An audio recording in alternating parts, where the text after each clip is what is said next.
Well, I say hope no go there again. No.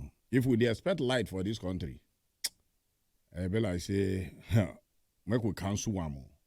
10 billion, now they don't allocate to put to solar, meaning say no hope for electricity.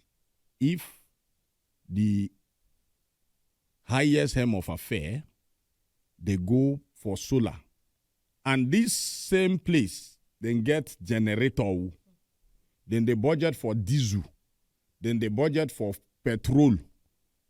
You understand? Then get meter electric own. Now, then they follow us. When they see like they go hustle for solar. If a whole presidential villa, they go for solar. Meaning, say then if they get electricity failure with that. We get hope of having electricity for this country. Not be fighting, not be quarrel.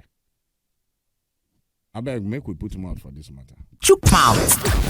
Wazobia. 95.1 Wazobia.